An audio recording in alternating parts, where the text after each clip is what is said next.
One of the first things you need to know about the British Army is especially in the beginning part in basic training, is don't get noticed. And I was there on my second day in the army, and we were getting our weapons, and we had a corporal going down the row taking everyone's names. And I was there with another South African. His name was Craig to Blanche. He and I became very close friends, and he got his weapon just before I did. And as the corporal came down, and he's taking everybody's names, and there were the usual British names, and there was Jones, and there was White and Evans, and he came to Blanche, and he couldn't get it, and he said, "What is your name?" And Craig said, "To Blanche," and he said, "Sorry, I can't hear it," and he said, "To Blanche," and he said, "Sorry," and he started spelling it, Terblanche, and that guy said, "Oh, sorry, he's saying it too fast. Terblanche." He said, "No, sorry," and he did it about 5 or 6 times, and then he came to me and he said, "What is your name?" And I said, "Smith, S-M-I," and by the time I got to TH, before I got to TH, I was already doing 50 push-ups. So that's my second day in the army, and they already knew who I was, and I was Smith. And my third day, you'd think I'd learn, but my third day there, we had a physical training instructor come in, and he was telling us how fit he was and how amazing he was and how tough our physical training was going to be. And it was such a difficult training that we were going to endure, and he was the most fit guy that we'll ever meet in our lives. And he's been training in South Africa with this guy called Bruce Fordyce to run this grueling marathon called the Comrades Marathon, and it's the toughest race in the world. And then I stuck up my hand and I said, "Staff, my mother's going to be running it for her 8th time, so please look out for her." And he didn't enjoy that very much. And at the back of the hall, the corporal from the day before, he said, "His name's Smith, if you want to know." And he said, "Oh, I definitely want to know." So I became very well known in my first few days, and everyone knew who I was, not to my benefit though.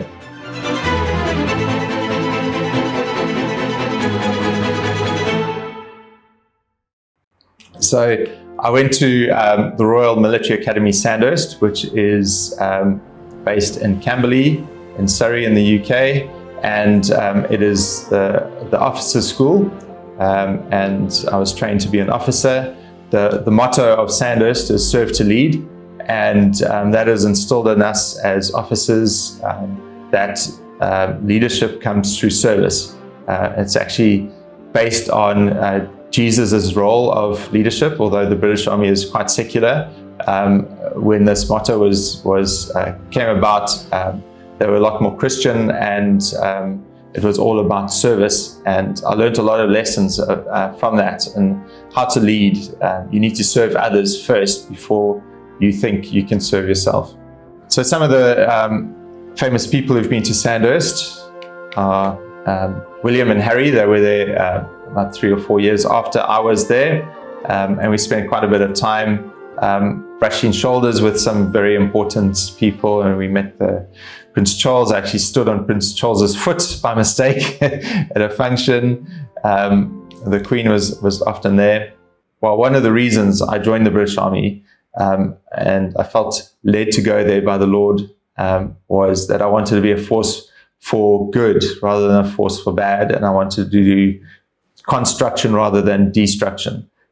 And the British Army has a section in it, a unit that specializes in humanitarian aid. And that was the reason I actually joined the British Army, was to get involved in humanitarian aid. And I joined this organization or unit called CIMIC, which is Civil Military Cooperation. And I spent some time in Sweden and Norway and in Cyprus and Bulgaria and a few other places. doing humanitarian aid trainings and work there. But towards the end of 2006, I moved into a NATO unit, and we were deployed to Afghanistan. I did back-to-back tours in Afghanistan. I did 6 months, came back for 2 weeks, and I went out again for 6 months. Straight away, I volunteered for the second tour. Afghanistan is situated sort of in the Middle East, surrounded by Iran, Turkmenistan, Uzbekistan, Tajikistan. A corner in the top right hand is China and Pakistan. So it is a very volatile area. It has it's quite a big country, about 2/3 of the size of South Africa. It's the 4th hottest place on earth, but also one of the coldest places on earth during winter. So almost the whole country becomes completely inaccessible. It's very mountainous. The highest peaks are just over or just under 7,500 meters. It's a very harsh place to live. There's a very low life expectancy and high fertility rates within women. Lots of women have children, but not many of the children survive after 2 years old. So it's a very high infant mortality rate as well. And that just speaks to the harsh conditions, not only poverty, but environmental conditions as well. It has a culture of thousands of years old, and also a history of invasion. So Afghanistan has been it's a gateway into many different areas. It's a gateway into China, it's a gateway into India and through Pakistan, and also into the Middle East through Iran. So it is a country that has been fought over for generations, and the Afghan people have almost always known some form of war. The British were there in the 1800s and the 1900s, early 1900s. The Russians were there in the 1980s or the 1960s to start spreading communism. And you might remember that there was a big Russian-Afghan war in the 1980s. And the Afghans overthrew the Russians, and that created a vacuum, and a very strong Islamic presence came into that vacuum. And that was the Taliban, and they hosted a terrorist group called Al-Qaeda. In 2001, the September 11th happened, where some Al-Qaeda agents flew into the Twin Towers in New York and the Pentagon, and the world was changed forever in those moments. And the NATO has a section or a law that says that if one country of this unified group of countries is attacked, it means that it's an attack on all countries of NATO, and they have to respond. So the US realized that these attacks were from Al-Qaeda, and they were being hosted or given sanctuary in Afghanistan. So the US retaliated against Al-Qaeda in Afghanistan, and they went in there at the end of 2001. And that was the beginning of the Afghan conflict involving the US and NATO. The Taliban at that time were extremely brutal. Afghanistan had been ruled by the Taliban for a few decades, and they imposed a very, very strict version of Sharia law on the population. They wouldn't allow entertainment of any sort, so there was no music, art was banned, people couldn't even drive vehicles. They were very, very strict against women. Women couldn't be educated. Women had to wear full burqas, fully dressed, covering their whole body, including their face. If you stepped out of line, their punishment was extremely harsh. They ruled with a sense of fear. So when the US came in, they overthrew the Taliban, but then they realized in this country that had been closed for decades that there was a huge humanitarian crisis. There were people who were starving, the infrastructure hadn't been tended for years and years. There needed to be some form of assistance. So the UN came in and said, we will help rebuild this country, but we need some military assistance to provide safety for the work that the UN were doing. And NATO volunteered and said, we will come in and provide assistance, humanitarian support, and also provide some security. And that was the unit I was part of. I was part of this NATO International Security Assistance Force, led by, at that time, General David Richards. The ISAF was about 30,000 troops, and we were there with the invitation of the government of Afghanistan, and it was part of the NATO Constitution of Article 5, and our job there was nation building. So we were about police reform, counter narcotics, energizing the economy, the Afghan National Development Strategy. That was our role. I was based at the NATO headquarters with my group of officers. There were 21 officers from 19 different nationalities working together, doing humanitarian aid support. So we worked very closely with the United Nations and other international organizations. We did emergency planning. Every year there were earthquakes and floods, and a lot of the country was inaccessible because of snow. So we used to go in and try and do food support, fly in food support to very remote areas. And at the same time, we were also doing a lot of infrastructure development, building of roads, power plants, schools, and water facilities. Afghanistan also had, or has still currently, the highest heroin production in the world. And a lot of our work was doing counter narcotics and alternative livelihoods. We built up the carpet industry again, fruit and nut industry, fishing industry, and we spent a lot of time working with alternative livelihoods. We did medical relief, trying to get vaccines into schools and into communities. We spent a lot of time also trying to help with rebuilding the education system for women, especially. Girls at that time were not allowed going to school, and we built 200 schools for girls. We still had a lot of resistance from the Taliban, and during that time, 20 of those schools were burnt. 3 of those schools were burnt with the girls inside. It was quite a horrific. One of the times we went in, 300 girls were burnt alive because of the Taliban and their aversion to women and education. So I arrived in Afghanistan. My very first day there, I didn't know quite what to expect, and we were housed in shipping containers.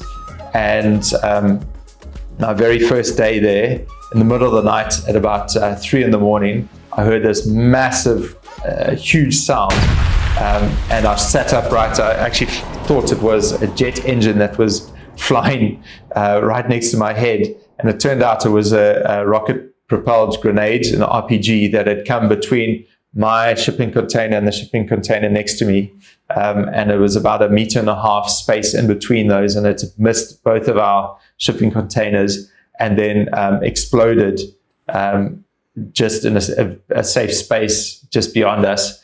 I sat up. I was quite shocked by what had happened, and my roommate, he was a Greek officer, and he had already been there for 6 months. And then he sat up and he said, "Welcome to Kabul." And our camp was attacked almost about 3 times a week. People would shoot at us or mortar us or RPG us. So it was a very interesting, and it was quite a dangerous time in Afghanistan. 2006 and 2007 were described as the highest rates of attack on any of the NATO or US or UN forces there. So we were always on high alert, always realizing at any point things could happen. And I really felt going in there that the Lord was going to protect me during my time. So I felt that it was I had a role to play in my time there.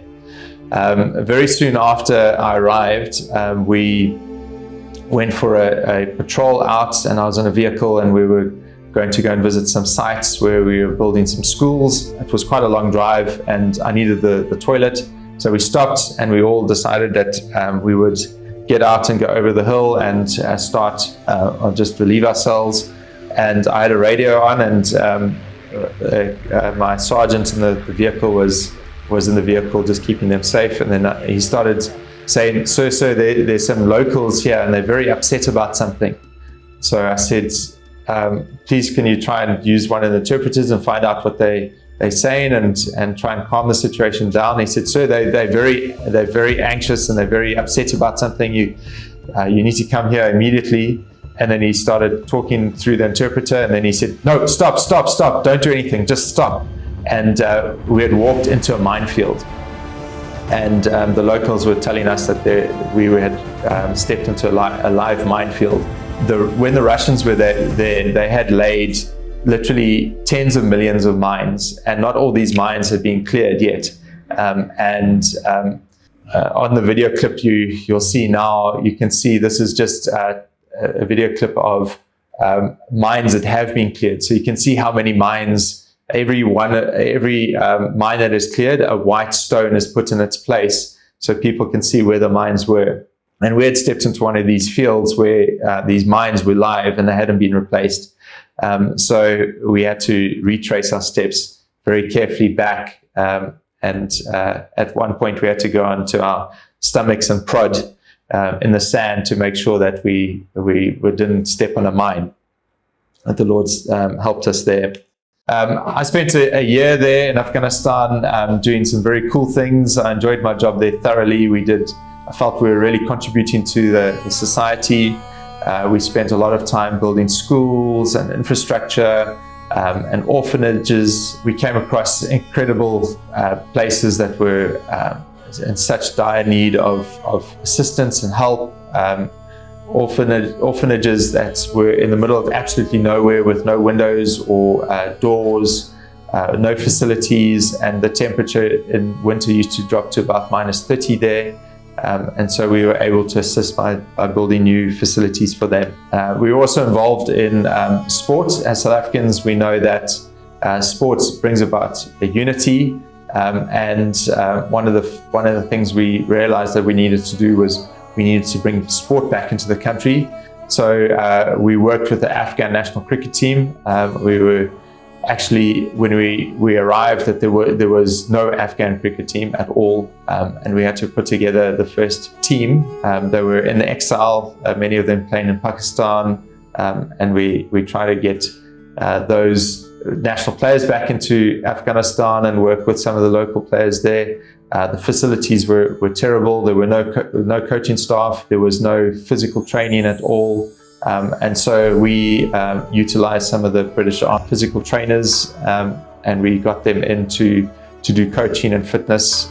And then we started working with sponsors and getting sponsorship in, and working with the ICC to again get them recognized as a country and get them back into the international fold. This picture is actually the Afghan national cricket ground when I was there. That was it. And we had to chase some goats off the cricket ground before we could take this photo, because the players were quite embarrassed by it. But the team, I'm so proud of the team. They've really done so well, and really are an internationally recognized team now, and doing extremely well. So yeah, they have been amazing. It was great to be part of that story. We did the same for volleyball and a few other sports. In this picture, on the right-hand side is my friend Mike Novakaliva. When I joined in my first day in Afghanistan, I asked around, asked if there was a church or a chapel or even a Bible study.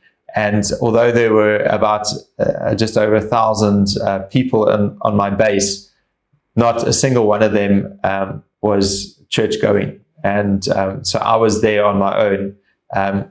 And I know I was on my own because at Easter, I sent out a whole lot of emails, put up some posters and said, I'm going to hold an Easter service and anyone is welcome to join me. And not a single person arrived. And I preached to myself that day. And but after being there a couple of months, it was in a very dangerous situation. I felt quite lonely and a little bit isolated. And I got down on my knees and I said, Lord, you need to help me. You need to send me somebody to just be an encouragement to me and to give me some assistance here. And the very next day, my roommate said he's been posted out, he's returning home. And that night, my friend Mike Novakaliva arrived. Mike's also in the British Army, but he's from Fiji. And so he arrived at late at night, about 10 o'clock. And then he said to me, I hope you don't mind. I get up early to do a bit of Bible study. So you're welcome to join me if you want. And I thought, out of all the people the Lord could have sent, he sent the right person. So we used to get up very early. Our work started at 6 in the morning. So we had to get up about 4:30. We had Bible study together. And then we had another Bible study later on at the night. And it's amazing. It was quite an amazing spiritual time for me. And I learned a lot from Mike. And he said to me, when's church? And I said, there is no church, we're it. And he said, no, that can't happen. We need to get church going here. So he said, okay, what we're going to do is we're going to pray for the people who stay in the shipping containers next to us, or in the tents next to us. We're going to pray for them. When they get saved, we'll pray for the next one. And I said, Mike, I love your faith. You go for it. So we started praying, and one day somebody was walking past us. Well, our neighbor was walking past us and he saw us praying, and he said, hey, what are you guys doing? And we said, we pray and we have Bible study here every night. And he said, oh, that's amazing. Tell me more.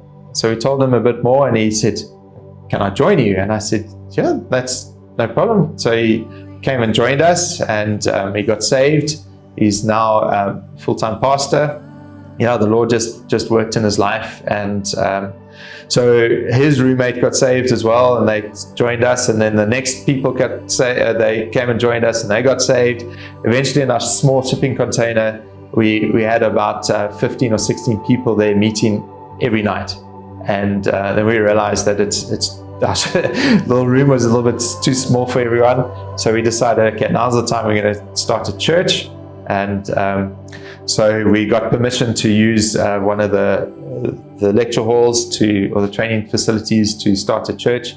So I went there early and I set up 20 places, and I said, Lord, we're praying for more. We got 16 people, but we're believing for 20. We're believing for 20. And then Mike came and he said, no, you got it all wrong. And he put out 80 places. And he said, Lord, we are praying for 80 people. And our first church service, we had 120. So the Lord just blessed us in that moment. And I just realized when people are faced with fear and they're faced with uncertainty and anxiety and they don't know where to turn, the Lord is always able to provide and can give answers to people who are searching. And we had 120 regularly there. We still carried on our daily Bible studies. We did alpha groups. We actually had to expand and had 2 church services on a Sunday because there were just too many people that were there. And it was, we called it a target-rich environment because there were so many people. Every time you spoke to somebody, they were so eager to talk about God, because they were faced with their own mortality every day. Every time somebody went out for a patrol, they never knew whether it was their last day, and you could often people didn't come back from those patrols, and we lost quite a few people that we knew, and it made people think about, what happens next, what is life after death, and what is life all about. And I owe a lot to my friend Mike and his work in my life in that time.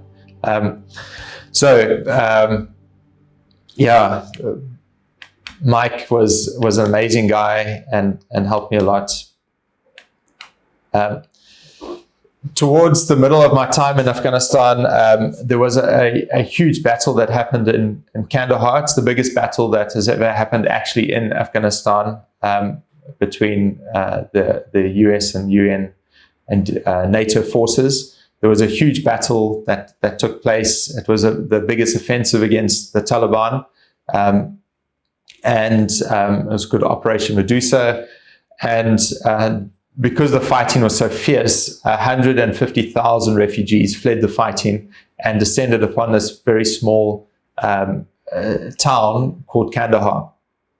And I was based in Kabul, which is to the north, and we were, because we worked with Humanitarian Aid, the city was overwhelmed, and we were tasked to go down and try and sort out this refugee situation there. And NATO is a very strange organization. There were a lot of countries there, but not all of them were allowed to go to different places in Afghanistan. And because the south was so volatile, many of the countries were not allowed to travel there.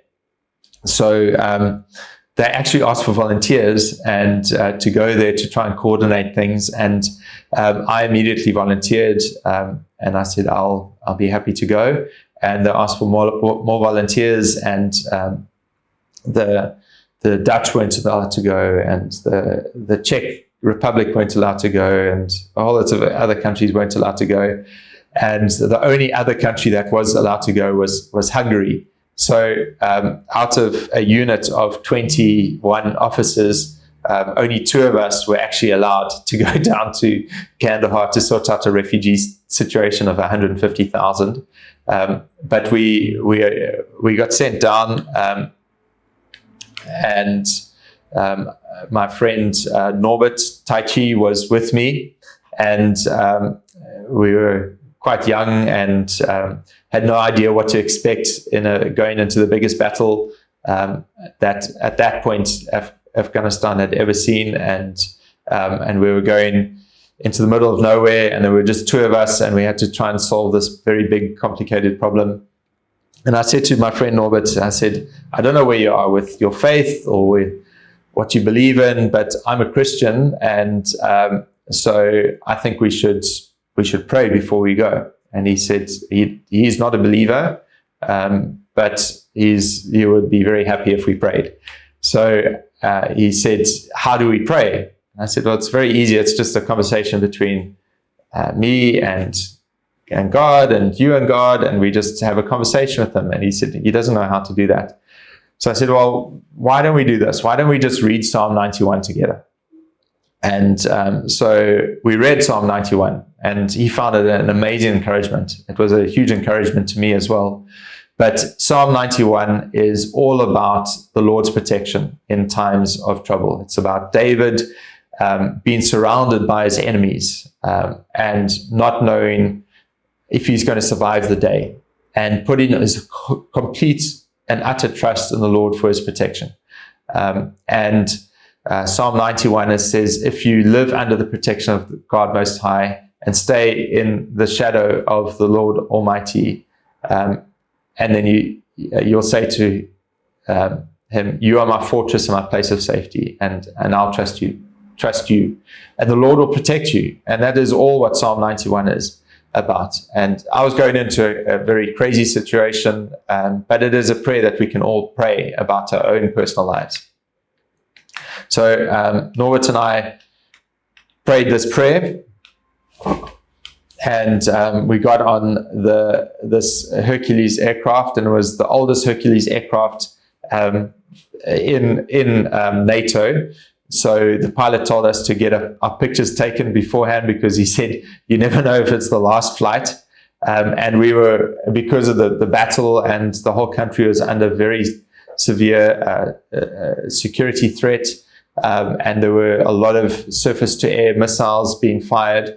We had to fly 3 hours under 1,000 meters. So we were flying very, very low, sometimes just a few hundred meters over the ground in this massive airplane. And just before I got into the plane, I'd actually closed my hand in the door of the armored vehicle, and my hand had cut my webbing on my thumb, and I was holding it against my chest like this, and the blood just wouldn't stop, and I had blood all down my shirt.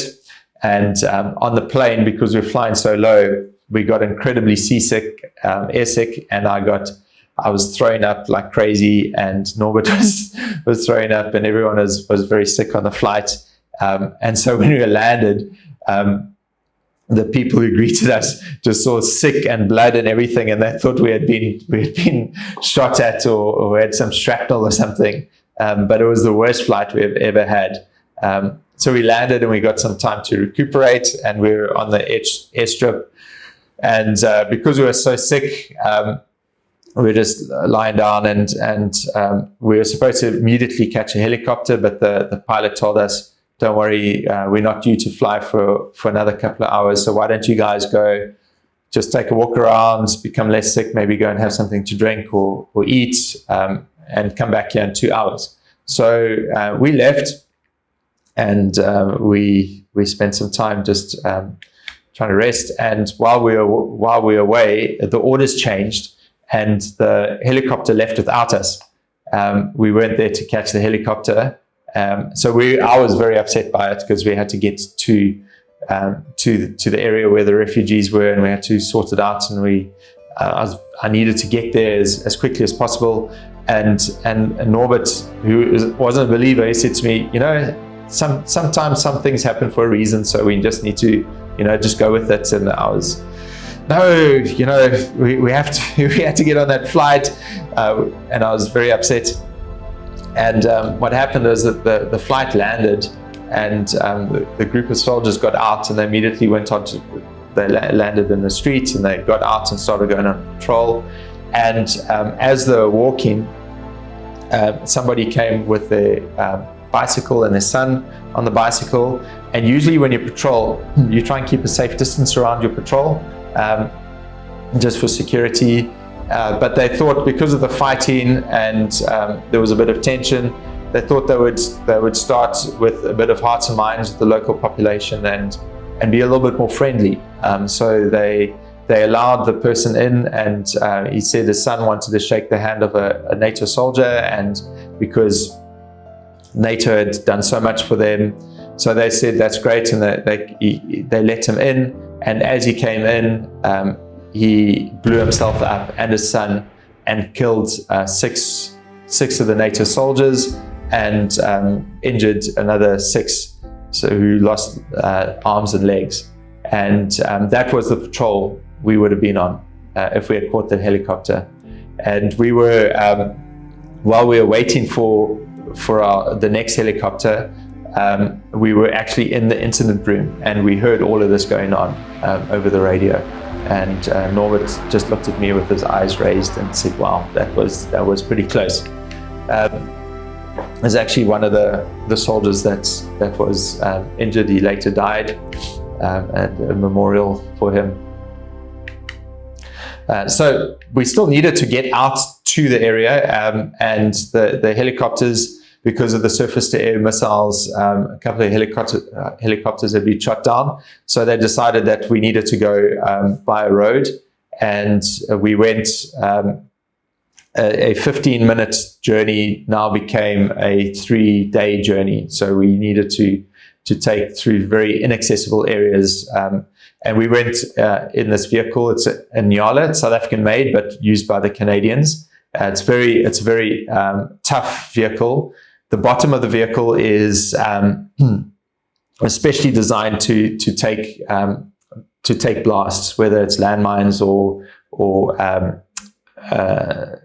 IEDs in the sides, improvised explosive devices, or suicide bombs. So it's a very highly armored vehicle. You're very safe in it. So we went in this vehicle and we arrived at this camp called Camp Wilson. And we arrived there and arrived in the dusk. And as we arrived, we saw everyone getting up along the walls and getting ready to repel an attack. And I said, what's going on? And they said, no, this camp is attacked. It's been attacked every single day for 3 months. And it usually happens just around dusk and first thing in the morning. So every day we get out here and we have to defend the camp. This camp is in the middle of nowhere. It took us 3 days to get to this camp and completely surrounded by the Taliban. And it had been attacked every day for 3 months, except the 3 nights we stayed there. And so we stayed there every night and every morning. We would get ready for an attack, which never happened. This is actually one of my favorite pictures. It just shows, for me, it just shows in times of chaos, the Lord is always there and is always able to protect you. So in the background, you can see all the bullet marks from previous attacks. Every day this camp had been attacked. Yet in amongst all of this, the Lord can provide us with peace and rest. And so this is me resting during a crazy moment. And it just, for me, this is my whole testimony, that in amongst the greatest dangers and the greatest fears that we face, we can find rest, and the Lord provides that rest. Very soon after this photo was actually taken, one of the American soldiers came in and said, okay, we finally managed to get a vehicle to you for you guys, and we needed to get to the battle site to start working with the refugees and start doing humanitarian aid there. It had already taken us 6 days to get to that point. So as we got into the vehicle, we were in the vehicle, and as the vehicle was pulling out, somebody banged on the door and said, sorry, actually, the manifest is wrong. You two need to go. And he said to me, Norbert, you need to go into the other vehicle. So we got out of this vehicle and we went into the other vehicle. And then the first vehicle went, and we were going in staggered convoy. So they went first and we were going to follow about half an hour later. And as the vehicle went out the gate, about 300 or 400 meters outside of the gate, it got hit by an IED on the side of the road, injuring quite a few of the soldiers inside. This vehicle, though it looks quite tough, is not as tough as the Nyala that we saw earlier. This vehicle actually also doesn't protect against compression. So there's a lot of internal injuries and concussion that happens when you're close to a blast. So it might protect against bullets, but not usually against blasts. So we're very lucky not to have been in that. There were 2 soldiers there that were quite severely brain damaged and had to be helicoptered out. We still needed to get to where we were going. So even though this incident had happened and they were doing some rescuing of the injured people in that vehicle, we got into our vehicle that we were supposed to go into. And as it was pulling out, it wouldn't stop. It wouldn't start. And there was a mechanical failure, and then we all had to get out, and I was very upset again and saying, guys, we need to sort this out. We need to get there. I can't understand why there's so many delays, and please, get things going. And then Norbert told me again, just calm down. You just never know. And while we were arguing about this, a timed explosive went off again on the road that would have probably been where we were at. So because of that delay, we missed that timed explosive by matters of seconds. And then Norbert at that stage he said to me, so can he start reading the Bible, because he feels that there's something strange going on here. The guys in the camp, because the camp hadn't been attacked, and because these two incidents had happened in a couple of moments of each other, and then Norbert was telling everybody that, you know, the Lord is protecting us, and he's preaching and he's going for it, that the guys started, the guys in the camp, I don't know whether it was a derogatory term or not, but they started calling me the miracle man because of these sort of things were happening. Anyway, so we got into this vehicle. That is the vehicle that got hit by the IED, the first vehicle, where a couple of guys were brain damaged. We got into the vehicle and we eventually got to where we were going. And we worked with the US troops for a few days. And this is a picture of me with an RPG that we had found on one of our patrols that had been used to shoot at some American troops. And we had been working with Americans for a few days. And the Americans then said, okay, they are leaving the area. And a new group of guys were coming in, and we needed to transfer from the Americans to the Canadians. So Norbert and I said, okay, that's fine. And we got out of this vehicle in this photo, and we got into another vehicle with some Canadians, and then we traveled in convoy for a bit, and the Americans were going to go back to Kandahar, and we were going to stay in the wider Kandahar province, in the rural area. And as we were driving, this vehicle was about 3 vehicles in front of us, and we just heard this massive explosion, and this vehicle was vaporized pretty much in front of our eyes. And that's the remains of the vehicle that we were in we had been in that vehicle for a few days. And everyone in that vehicle was killed instantly.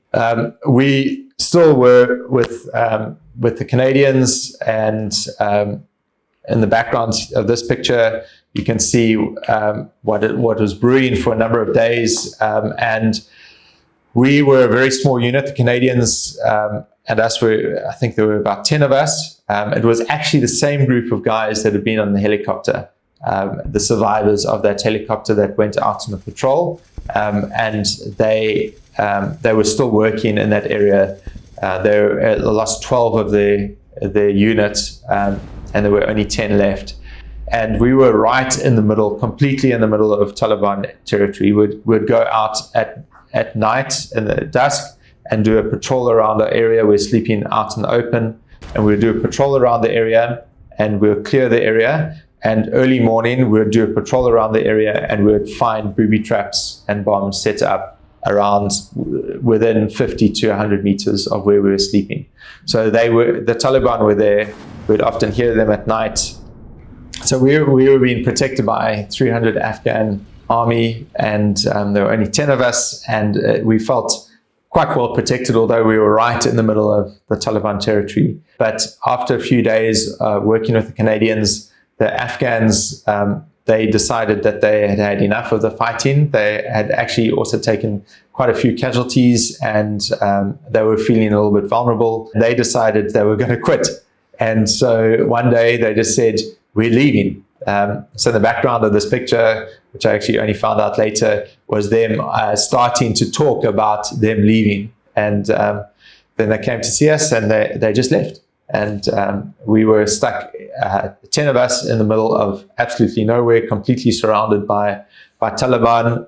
The leader of the unit, he had a satellite phone, and he told us to call our families and just prepare. And then we started preparing to be attacked that night. So we set up defensive positions. We got ready for this massive attack. A couple of days beforehand, we had actually had a contact with some Taliban, so they were right there.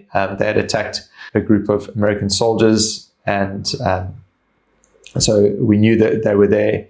And it's a very strange situation, because you actually don't know who is the enemy. You don't know who is the combatant, because one day it is a shepherd with a herd of goats, and the next day he's a Taliban soldier.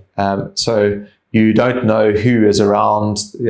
People just walking through the fields could be friendlies, or they could be the enemy. So we were very alert and very tense, and it was very obvious there was only 10 of us, because the 300 Afghan soldiers made a very big show of leaving. So it was just us in our very lightly armored vehicles. And then for that night, we were completely on our own, but nothing happened. There wasn't a shot. There wasn't anything. Actually had one of the best nights sleep. I was on the first sentry duty, and then we took it in shifts just to provide eyes, but nothing happened. And it was amazing. God really protected us. The next day, Canadians, Americans arrived in their armored vehicles and helicopters, and again provided us with a little bit of support and cover while we carried on doing our work. A few days after that, because the fighting had been so severe, there was very little news about it except wider reports. So we eventually were allowed to have international reporters arrive because the fighting had calmed down a bit. And so the BBC and CNN and a whole lot of international camera units and reporters arrived, and our job, although it wasn't our main job, was just to provide some protection for them and give them some context of what was happening. So Norbert and I had to go on patrol with them and just show them some of the fighting and put it into context of why the fighting had been so severe and why there was fighting and the reasons for the Taliban, the offensive against the Taliban. And we went for a walk along a path very similar to this, and there were 20 of us on the walk, and we went down and we took some pictures, and they did some live reporting from some of the battle scenes. And then on our way back, we had all passed, about 15 of us had passed along this path, and then somebody said, "What is this in the sand?" And then I went back and looked, and it was a landmine. And we had 20 of us had stepped over it along a very, very narrow path, and then 15 of us had come back, and we had all missed stepping on this landmine. This is what a landmine can do. If you can imagine, this has actually happened a couple of days before that, so we knew the landmines were around. But you can imagine 20 of us in a close, confined situation. Not many of us would have probably survived that. We often went out on patrols, and there were lots of incidences of us being ambushed and attacked. During this time, I was thankfully I never used my weapon because I was doing humanitarian aid. I was actually a non-combatant, so we had weapons for our own protection, but we never used them for offensive action. The closest I came, we were on patrol, and we were walking through this village, and the villages are usually quite crowded, and there's usually a lot of people around.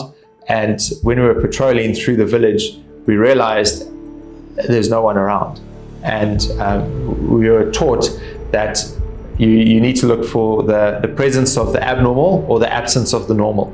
And having no one in the street was definitely an absence of the normal.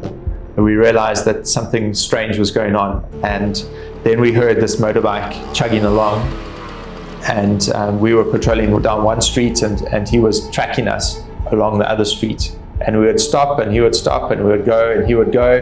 And then we turned around the corner, and he came down the corner. And I was at the very rear of the patrol, and I could see that he was definitely up to no good. He was sweating profusely. He was mumbling to himself, and I repeatedly told him to stop, and he kept coming. And I was telling him in Urdu or Pashtun to stop, and he wouldn't listen, and he kept coming. And eventually, I raised my weapon, and I was screaming and shouting at him to stop. And then he did stop. And then he was just a few meters away from me, and I could see the sweat dripping down his face, off his nose, and he was mumbling to himself, saying a mantra or something like that. He was very nervous, and I was very nervous, and I expected at any moment to be blown up. I thought he had got within our safety bubble, and I thought I'd killed the rest of our patrol because I had waited so long before I shot. And I was just about to shoot. I was pressing the trigger, and then he shouted something, and then he turned around and he sped away. And I believe he was a suicide bomber that at the last moment decided not to go through with it. Very soon after that, everyone started coming out of their houses. He disappeared, and then everyone came back, and then there were the village life returned to normal.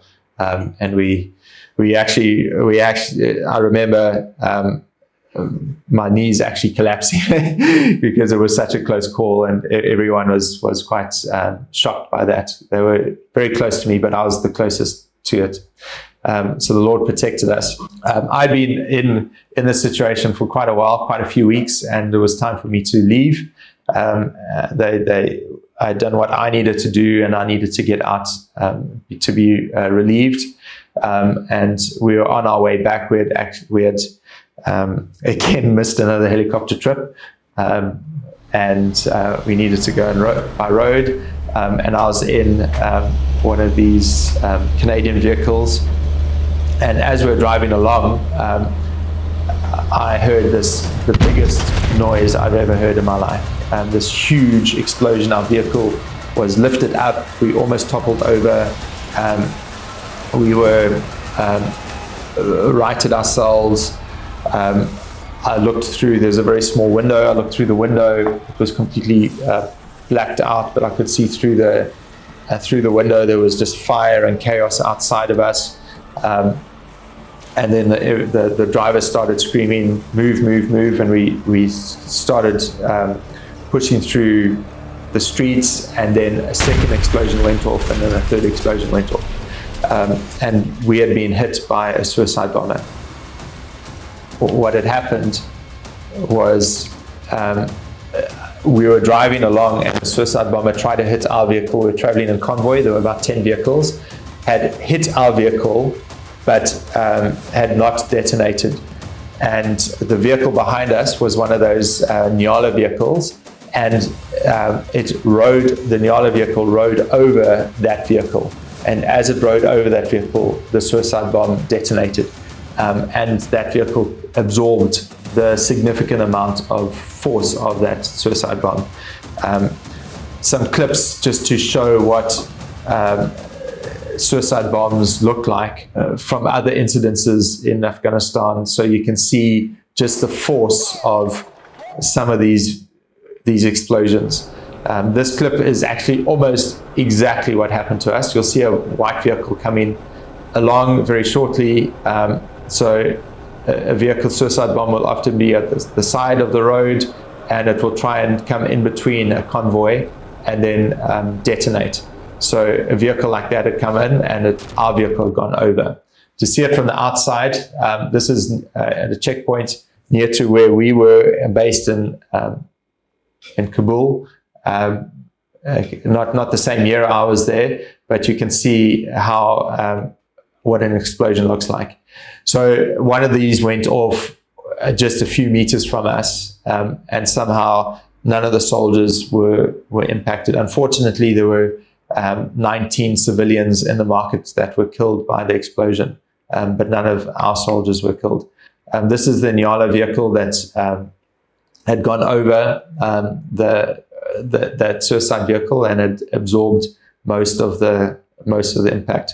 What usually happens is that a vehicle is made immobile through the explosion, and as soldiers disembark to try and rescue those who have been injured, there's often a secondary device or a secondary suicide bomber, but in this case there were three. So the first one, and then there were two others, IEDs in the kill zone that we had managed to avoid. So I left.